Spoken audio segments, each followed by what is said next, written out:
I'm Dean Newlund, and welcome to Leadovation. Reimagine, facilitate, flourish. This podcast is dedicated to the art and science of innovative leadership. Through insightful interviews with industry experts, I bring you cutting-edge strategies and experiences of innovative leadership, helping you think differently, act strategically, and achieve remarkable results. Join me as I provide insights and tools that empower you to make smarter decisions, forge meaningful relationships. Welcome to Leadovation.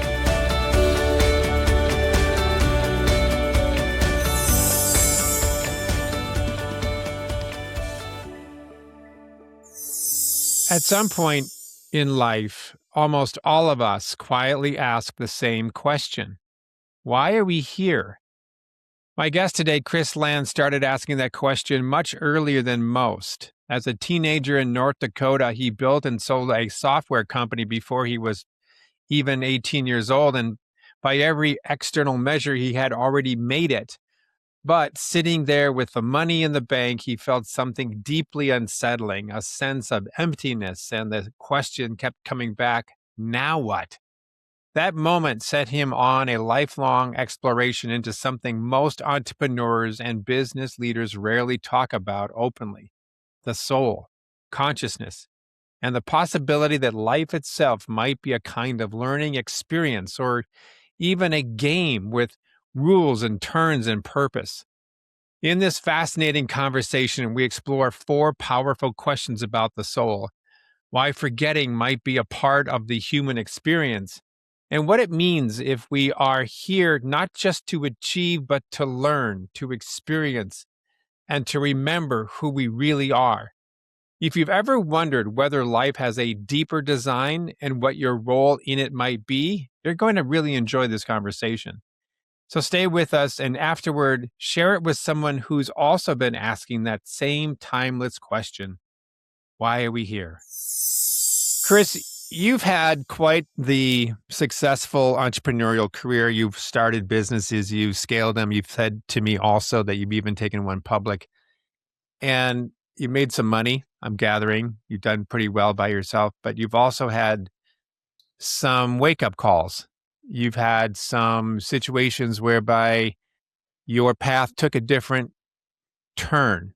And if wanted to ask, because we don't often think about soul work, spirituality, intuition as being a function of business. They're almost like two separate parts of our life. Go home and maybe I'll tap into that part of myself. But for you, it seems to have come together somehow. Could you talk about maybe one of those experiences that you had early in your life that sort of brought you into the path that you're currently on? Absolutely. So I was very much an introvert and what's considered a computer geek growing up. I grew up in North Dakota. I really did not get along with my peers. Not that I was mean or anything. It's just we didn't have a lot of common ground. And so I started selling Apple II computers. That'll age me a bit. When I was in junior high. And a gentleman who owned a third generational, very large family farm bought his first Apple II from me and wanted to do accounting with it. And so he knew how to do accounting. I knew how to program. And so we created a company around that. And I wrote all the software and he told me what to write. And then we were very fortunate that we sold it a couple of years later. I was just about ready to turn 18, and we sold the company for a bunch of money. And a few months later, I went into a severe depression. And nowadays, you hear stories about people that win the lottery and destroy their lives. Well, I have a particular viewpoint from mine of how I went into depression and why. And that was, after making all that money and sitting there and looking at it, I'd achieved all the goals I thought I was supposed to. We're taught in society, we're supposed to work hard, we're supposed to make a bunch of money. When we make a bunch of money, that's it. We're all successful, everything's cool. And I was left with, now what?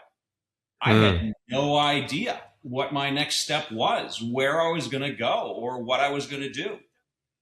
And so what happened is my kind of first clawing out of that space was to come up with 3 goals that I'll never achieve, but I can always work on every single day of my life.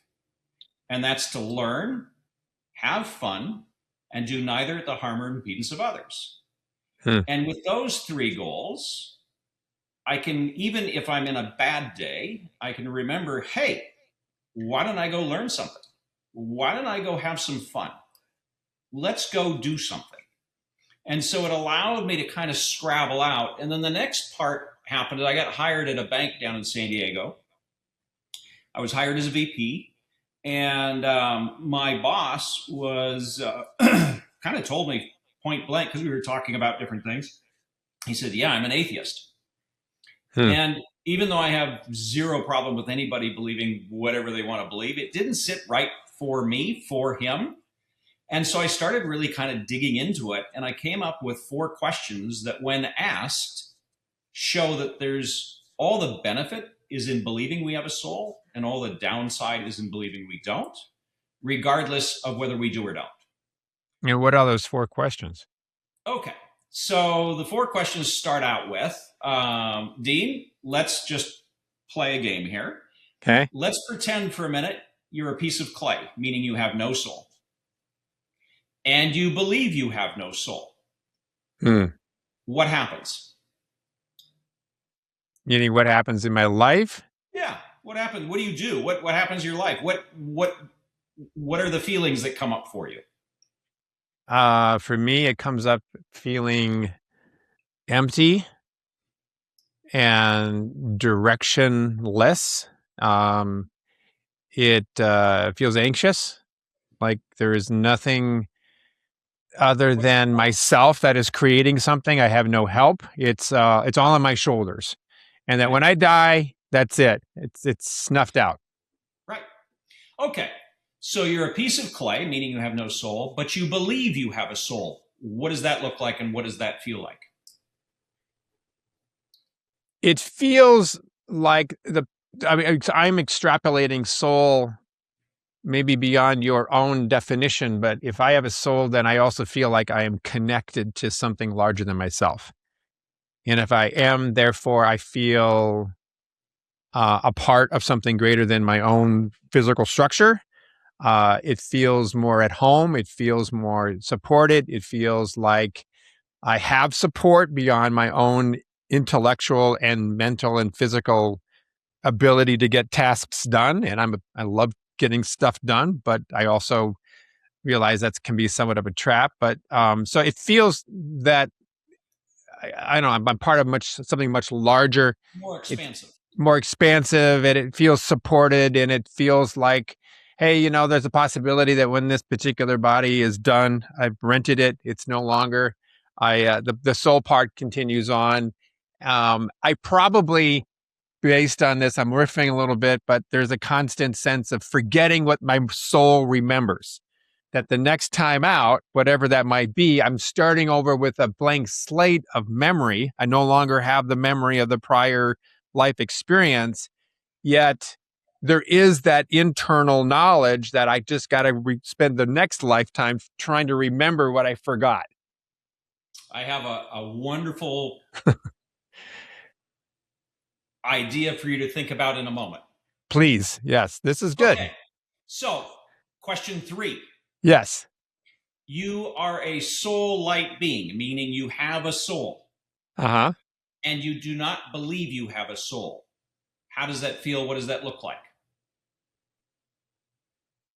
It feels disjointed, confusing, rather dark, actually. I have a soul, but I don't believe I have a soul. It feels arrogant. It feels like I got a bunch of blind spots that I can't see. It feels. That's why I said we're going to play a game, because it may not be very.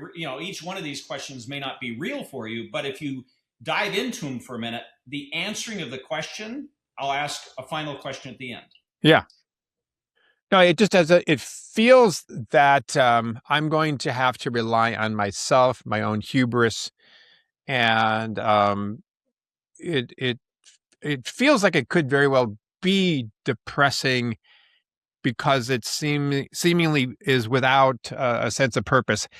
I'm probably, even if I believe that I did not have a soul and I actually did, I probably would be avoiding those little voices that would try to tell me that I did. And I would be confused about, what am I hearing? What am I literally dreaming at night? And it would cause some consternation of what I believe and what is so with my soul. Absolutely. Final question.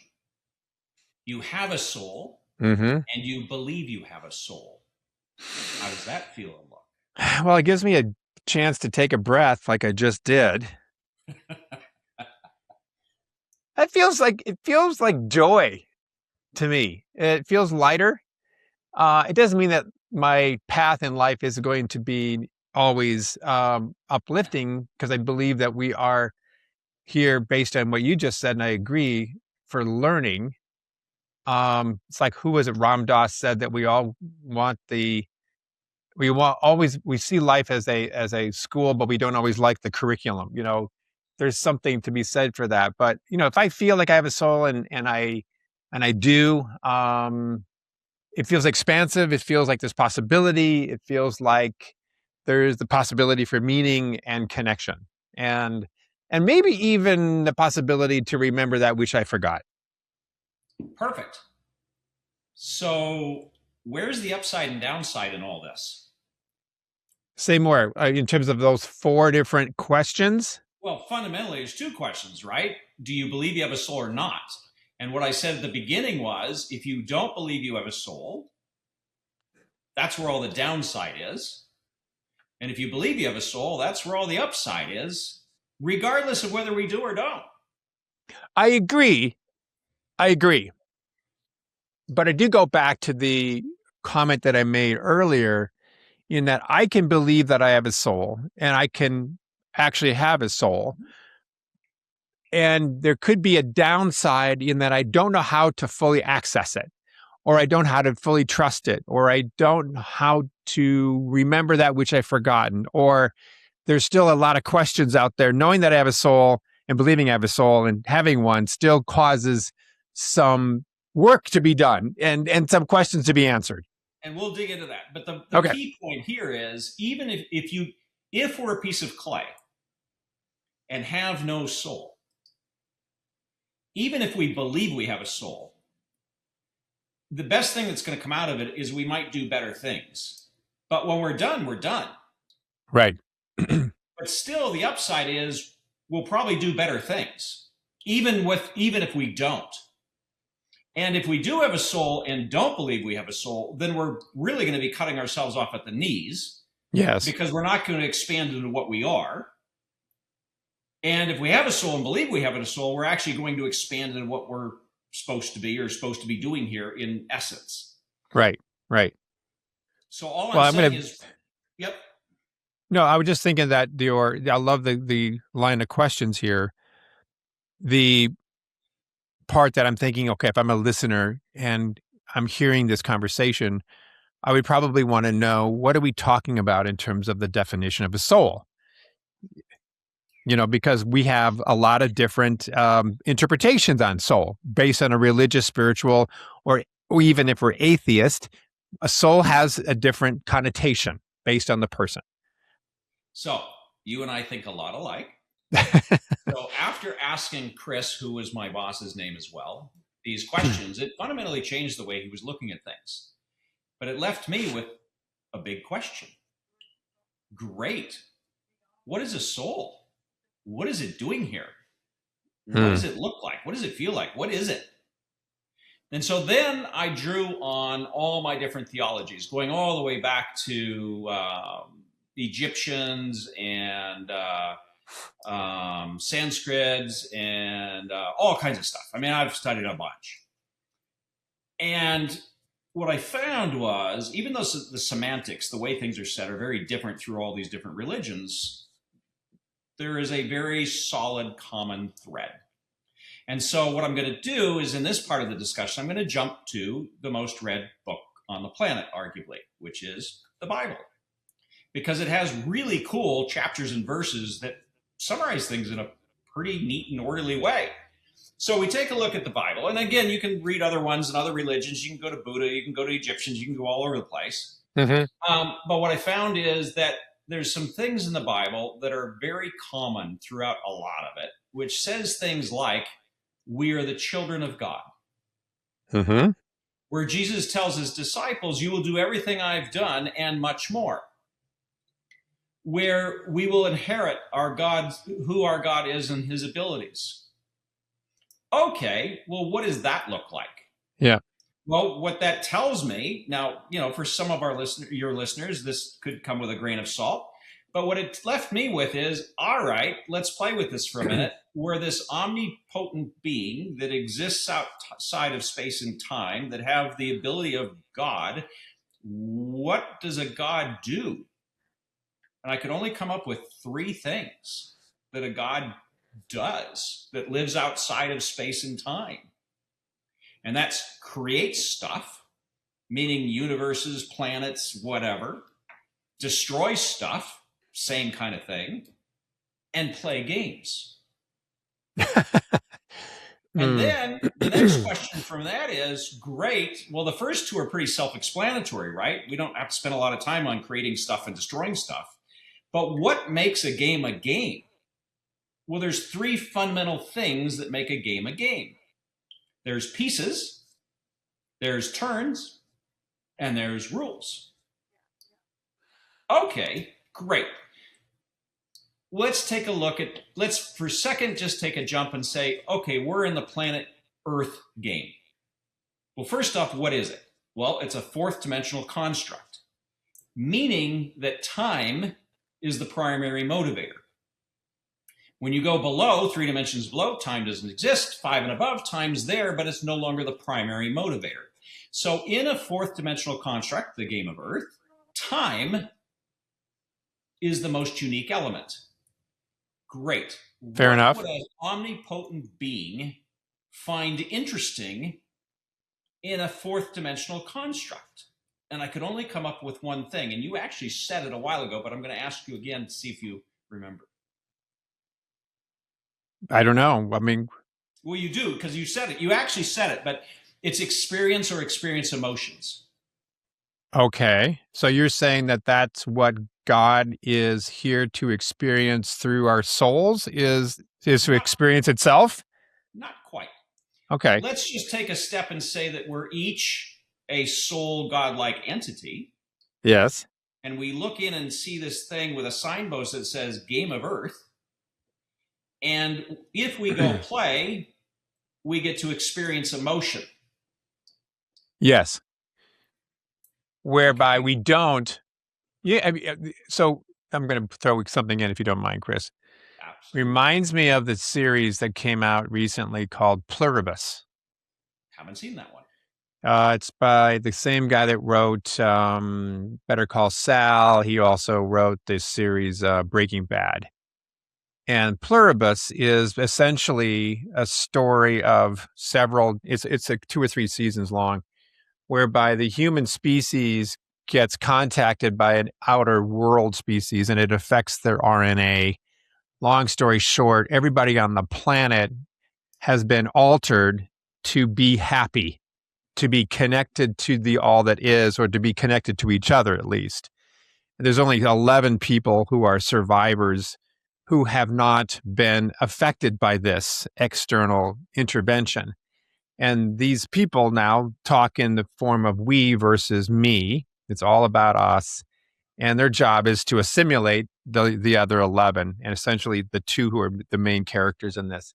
So the point that I'm getting to is that the story made me think about how if you are in this omnipresent, godlike unity of all energy and souls, you don't get the benefit of contrast.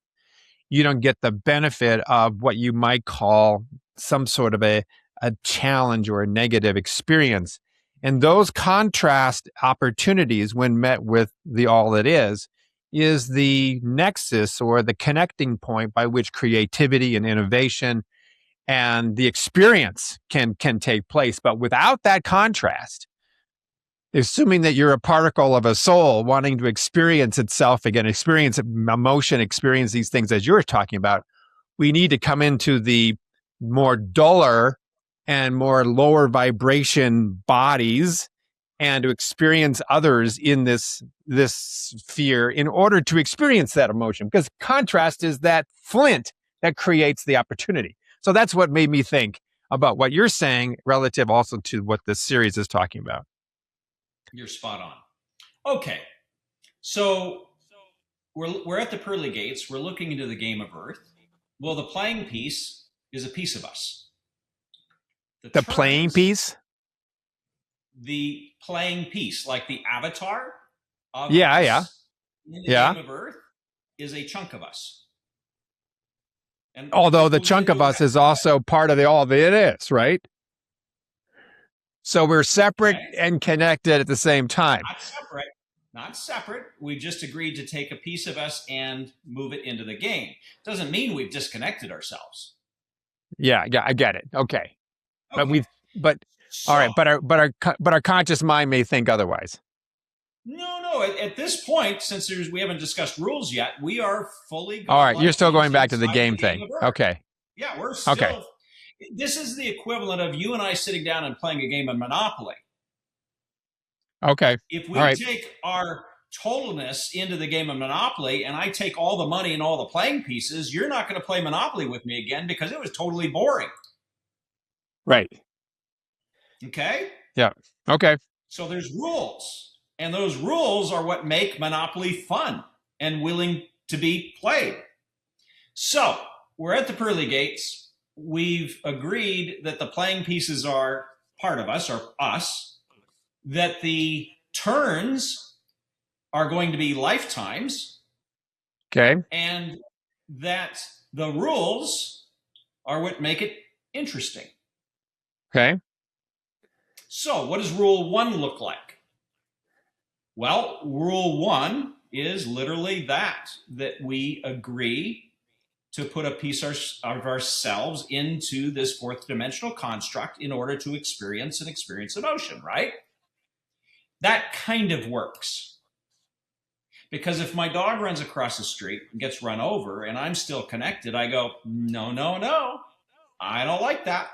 And I change it because I'm still 100% God entity here, right?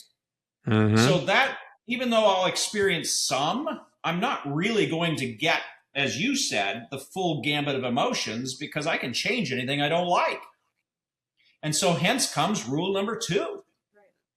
Rule number 2 actually is directly to what you said about 8 minutes ago, which is when I'm in the game, I agree to forget about all of my abilities.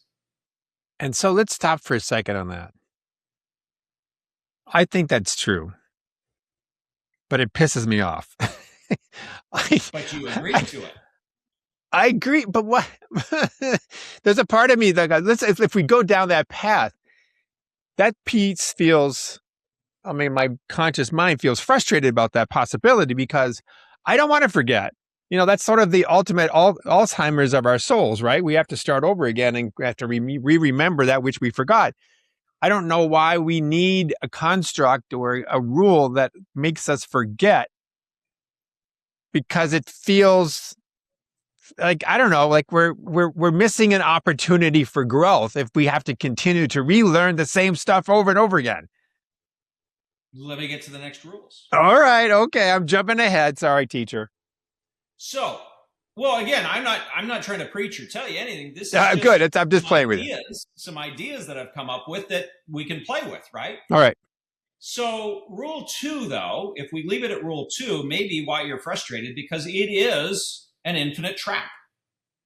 Yes. If I put my abilities to the side and come in and then agree to forget that I had them and we leave it at those 2 rules, we've just stuck a piece of ourselves in this game forever. And I'm going to bet that as souls, we're pretty smart and aren't going to do that. Okay, so let's talk about rule 3. Rule 3 says that we're going to have turns. And the turns are, when we're looking down from the pearly gates to enter into the game as this soul being, we don't design the turns to be deterministic because that would be no fun.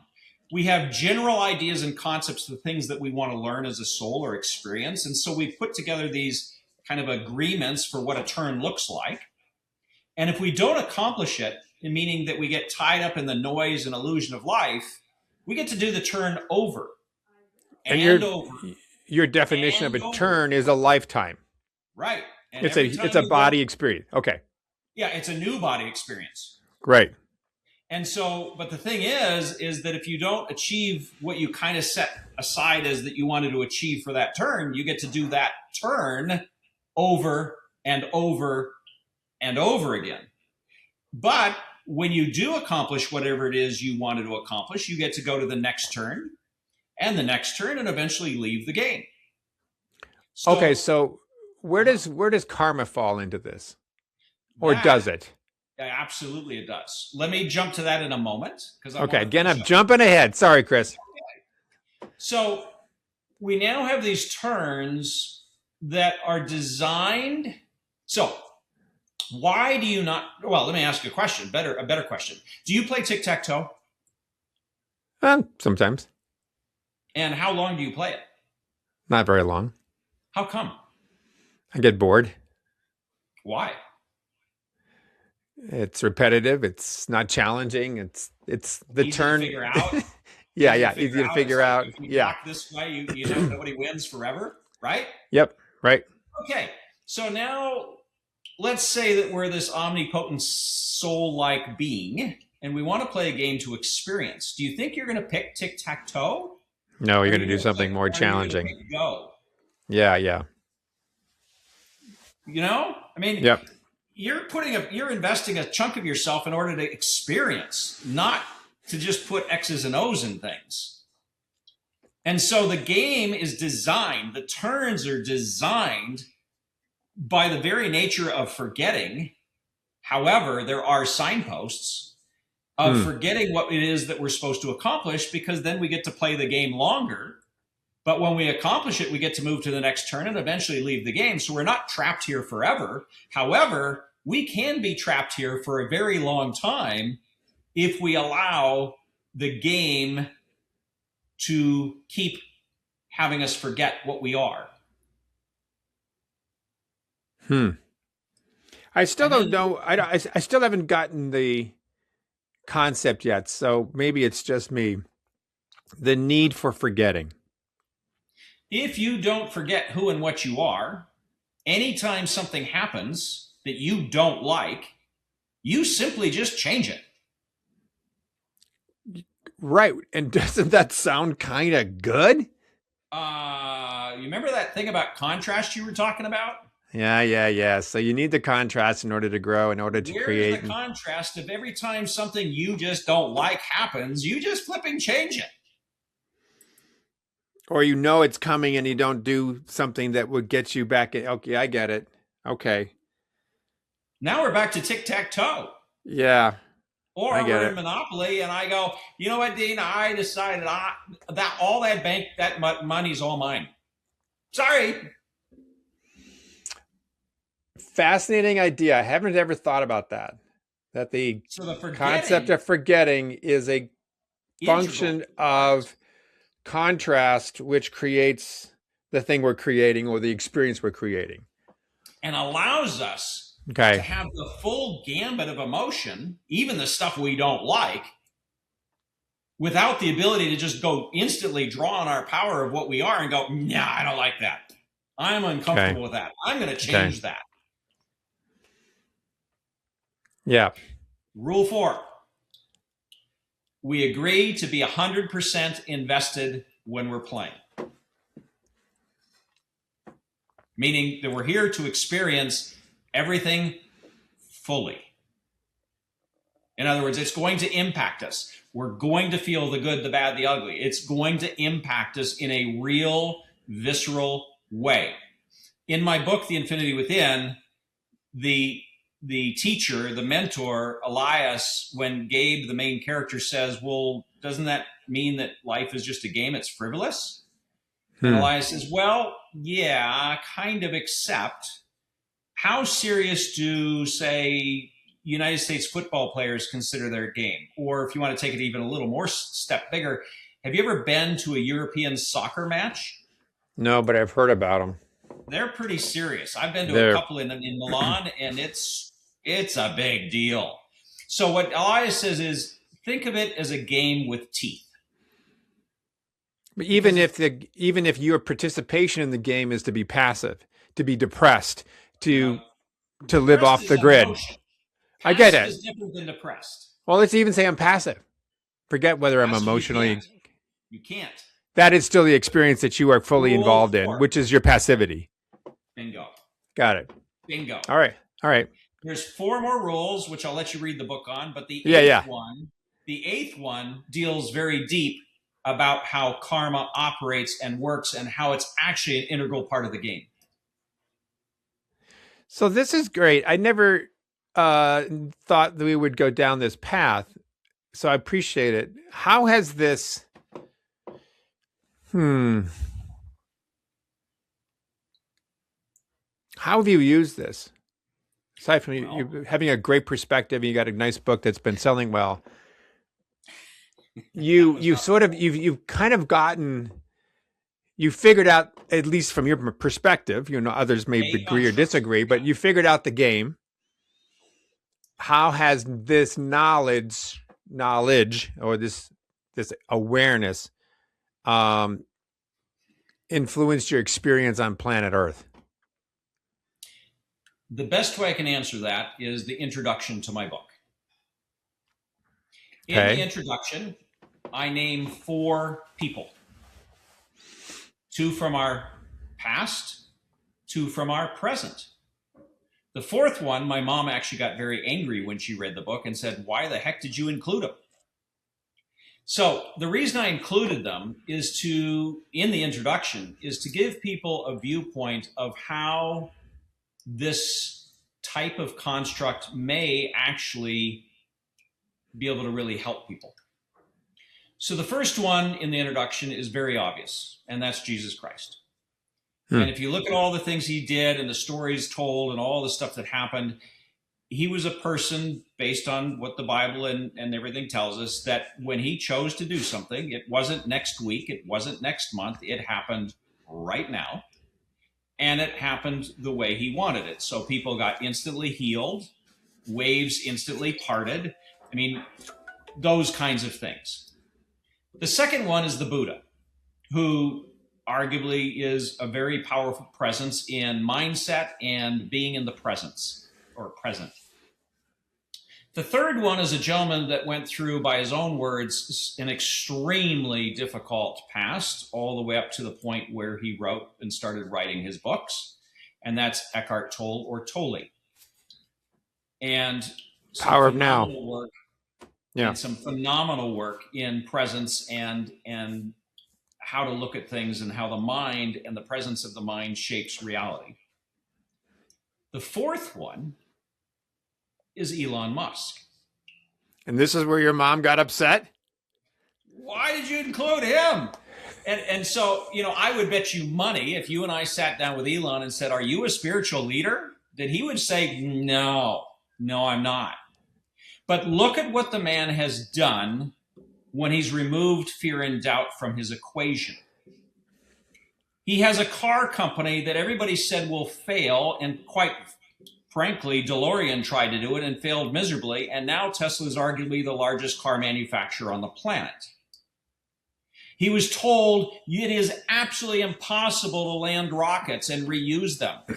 NASA's spent billions of dollars. Every country's tried it. You can't do it. And yet in a few years, he's not only reusing rockets, but he's made it a daily occurrence. It's impossible to run multiple million-dollar companies and be successful at any of them. Yeah, he's done that too.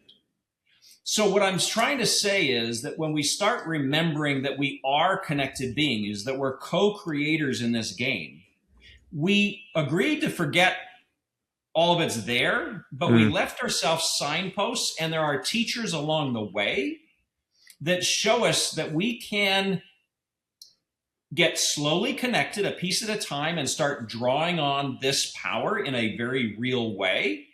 Elon is a perfect example of somebody that has drawn on this power in a very real way, in a monies and dollars sense, but he has a very strong vision of making us a multi-planet species. So he has, a particular, call it a spiritual goal or a humanity goal that's very big. So what I'm trying to say is that if you listen to those rules and invert them, what it says is every one of us is a co-creator in this game. We are all co-connected. We are all connected 24/7. We've agreed to forget all of our abilities so that we can actually play and experience the game. But as you've alluded to, a spirit still might want to cheat a little bit and put some cheat codes in along the way to either have some fun or do something a little bit bigger or experience something different or whatever it is. And we are taught from a very young age that those cheat codes aren't real. Are you suggesting that these 4 people you mentioned have been able to revisit, find, use those cheat codes? Exactly right. In fact, not only those 4, but many of them. Many others more. I mean, what's that guy's name? Hoff, who can go in freezing water for like 2 hours and his body temperature is perfectly fine. Yeah. Now, why do I think this is real? I'll dive into my near-death experience for a second. At age 15, we're allowed in North Dakota to drive cars younger because of ranching and farming. So I started driving when I was 14. My mom and dad gave me a Mach 2 Mustang. And within the first month, I had 6 accidents. The first one was, it's snowy and icy there in North Dakota. So yeah, you get that. The first accident was I slowly slid into an RV and I bumped it. And I freaked out. It was my first accident ever. So I went and rang the doorbell and told them. They came out and looked at their RV, looked at my car and laughed at me. They said, there's not a scratch on your car nor RV. Why are you bothering us? Okay. Second one was a little bit bigger, third, fourth. The 6th one, an old lady in a giant Cadillac runs a stop sign, T-bars the car and moves the passenger door almost to the middle of the car. Not a scratch on either of us. My dad opts to have the car repaired. So it goes in the repair shop for 2 or 3 weeks. And the night I get it back, I was working at Team selling those Apple II computers. I'm driving it home, and I lived out of town on an old highway, which is a skinny little 2-lane road that has these drop-offs, and there's snow and ice, and I'm a crazy teenager, so I'm driving way faster than I should have been anyway. But coming on directly on me is a black pickup truck, and he's swerving all over the road. It's a drunk driver coming straight at me. So I swerve off the road just enough that he misses me by a couple of inches. But now I have a new problem. The snow and the slope is sucking my car off the road towards the concrete pylon of a bridge. All of a sudden, huge surge of light, flash of light, surge of energy. The car shifts 90 degrees. I shear 6 trees off. I'm 3 feet off the ground, the car is. The steering wheel has punctured the driver's seat. I'm hanging upside down from the steering wheel that is through the seat I was just sitting in. The engine is partially torn out of the car, and I don't have a scratch on me. Not even a bruise. So I crawl out under the car through the passenger window. I go up on the highway, and there's a 1-inch lump of snow where the tire shifted, the whole car shifted going this way, 90 degrees this way. Now you tell me how that happened. So that was one of your other examples of, hey, maybe I have a soul? There's a lot more going on than we're told. And that we're told to believe. And not only that, I mean, you weren't there, so you know everything you hear me say is you sprinkle salt on it, right? Because it's like, yeah, Chris could be imagining the whole thing. Well, no, I take it at face value, yeah. Yeah. But there's many people that are going to come up with reasons why that's not real. Right. And that's because as children, how many stories have you heard of children seeing ghosts? Well, that's a whole nother story. But yes, I've heard stories like that. I've got family members who have. We could go way down a woo-woo track on that one for sure. Yeah, Well, but we'll just take a short yeah. version. What's the first thing that typical parents do when their child says they see ghosts or something Well, that's unnatural? basically, they placate them and tell them that it's all in your head. Grab some hot cocoa, go back to sleep. It's not real. And I do think the veil with children when they're young is very thin, and they see things that us adults don't see We're told don't anymore. exist. Don't exist. And yeah, we've got some family members and kids who are seeing all sorts of stuff right now, and adults are just flabbergasted. But I don't dispute that And that's they don't, happening. and the parents don't say these things to be mean or No, harmful. no, they're trying They're to take away saying the them pain. to calm them down because Yeah, that's what they were taught. yeah, yeah, The problem totally. is that what we do is, as a child, we're now learning that what I would argue is really going on, we're being told is imaginary, and what we're told is real is actually imaginary. Well, and then if you get into the physics of this and you get into what reality really is, and you can even get into the subparticles and it's all energy, and you can start I mean, my favorite movie probably of my adult life was The Matrix, and it's all based on this idea that what we think is real is not real. And do we really want to choose reality, or do we just want to sit down and be a famous actor and eat a steak and have a glass of wine? Put me back in, right? The blue pill, red pill, all that deal. There's a lot that feels right about that, and there's so much right now in our society and the world. I mean, gosh, Chris, we could go on and on and on about this, but so much of what we are now learning is revealing what we thought was true. My childhood, the things that I thought were true, as an adult, I'm now realizing based on where we are as a society, it's like going, that was never true. One more investigation, one more this. It's not really that we thought it was.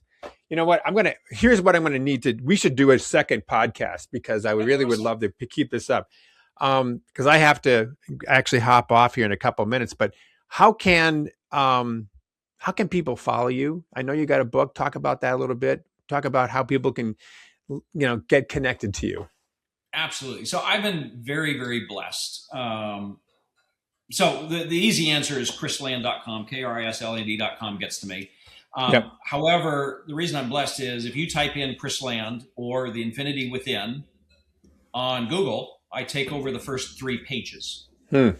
So you can't not find me if you have my name or the Infinity Within. My book is being sold across Amazon, Apple, Barnes and Noble. Of all places you can go to Walmart and get it. It's also being sold in bookstores all over the world. So I talked recently with a bookstore in Norway that's selling it, one in Barcelona, a couple in Australia. It has been picked up by bookstores all over the world. As of 3 days ago, I'd won 7 gold awards, book awards for the book. Yesterday, I got 2 more, so I'm now at 9. And Congratulations. one of them is, well, the one that's really exciting, I mean, they're all exciting, don't get me wrong. Every one of them has been fantastic. In fact, Author Shout gave me the editor's choice ahead of 700 other books. But I just got a notice today that the Eric Hoffer Award, which is a fairly big indie book award, has also, I'm not only nominated for that, but they've also put me in as a finalist out of 7 books for my book cover. It's called The Da Vinci Eye. So it's been received in the marketplace very well. But more importantly, it was funny. I was listening to a different podcast, and I can't remember the name of the book, but there's an older guy, and he wrote a book about dinosaurs or something. It's called I wish I could remember the name. Anyway, it's a book that made the New York bestsellers. He sold millions and millions and millions of copies. It's done extremely well. And he was asked in the interview, what's the most important thing out of the success of your book? And he said, selling multiple copies and all that's been great, but what really made it worth everything to me is I was at a book signing and everybody brought their books to sign, and there was this 18-year-old boy that was just standing there waiting. He didn't even have a book to sign. And he got done and and he said, well, come on up. And so the boy came up and he says, he asked, what are you doing? Can I sign a book for you? Can I help you? And the boy says, "You already have. I chose to stay." He says, "Stay here at the book signing?" He said, "No. Stay here. Stay here." Here. He said, "Your book fundamentally changed and brought me out of a place where I was thinking about leaving permanently." And he said, that one 18-year-old, if just that was the one thing that happened, was the reason I wrote the book. And it reminds me of the movie, The Shawshank Redemption, I think, was one of the greatest lines in that movie was, well, we got to hurry up and get on living or hurry up and get on dying. It was some version of that. I thought, great perspective. Kris, thank you so much for your insights and your time on this. And I got to bring you back. We have so much more to talk about. This has been really good. I love it, Dean. Yeah. Well, thank you so much. Thank you. Thank you for listening to Leadervation with Dean Newlund. If you enjoyed the show, please subscribe, rate, and review on Apple Podcasts, Spotify, or wherever you get your podcasts. If you'd like to learn more about Dean or Mission Facilitators Leadership, go to mfileadership.com. That's mfileadership.com, or check the show notes. Reimagine, facilitate, flourish. Transform your leadership success with Leadervation.